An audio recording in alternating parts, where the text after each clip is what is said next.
Hello বন্ধুরা, আমি ফ্যানে চুল শুকাচ্ছি কারণ আমার তো আর হেয়ার ড্রায়ার নেই। সো আমি হচ্ছি গরিব ঘরের ছোটোখাটো একটি মেয়ে, যাচ্ছি এখন মেমারি মাপির সাথে ডাক্তার দেখাতে। ডক্টর দেখানোর টাইম ছিল একটা, এখন কটা বাজে? ও, আমি তো ঘরেই পড়িনি। আসছিল একটা মালগাড়ি, ধীরে ধীরে আসছিল আর আমরা ওয়েট করে বোরিং হয়ে যাচ্ছিলাম। আরে আয় রে বাপ, যাই হোক চলে এসেছে। এবার আসছি এক্সপ্রেস। আরে ভাই তাড়াতাড়ি যা, আমাদের লেট হয়ে যাচ্ছে। আরে এই দাদুটা আমাকে এইভাবে দেখছে কেন? পছন্দ হয়ে গেছে নাকি? অবশেষে চলে এসেছি মামার বাড়ি। আরে না না না, এটা তো ডাক্তার বাড়ি। পৌঁছে গেছি, ভেতরে ঢুকেই দেখি আমার নাম লেখা। এই সরি সরি সরি সরি, মানে ডাক্তারের নাম লেখা।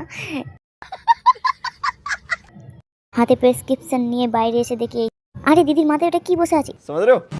ও ও সরি, এটা তো ক্লিপ। আরে আমাকে এত ওষুধ দিও না, আমি খাবো না, আমার ওষুধ খেতে ভালো লাগে না।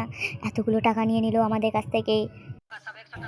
গাড়িটাকে আগে খাবার খাওয়ালাম, এবার আমাদের প্রচণ্ড খিদে পেয়েছে। বাপি এত স্পিডে আসছিল, মনে হচ্ছে আমি এবার উড়েই যাবো। বাপি গাড়ি আসতে চালাও, আমি এবার উড়ে যাব। যাই হোক বাড়ি পৌঁছে গেছি, বাঁচলাম। বাড়িতে ঢুকেই দেখছি আমার মা একটা নতুন উনুন করেছে। ওয়াও কি সুন্দর করেছে উনুনটা, তাই না? খুব সুন্দর হয়েছে উনুনটা।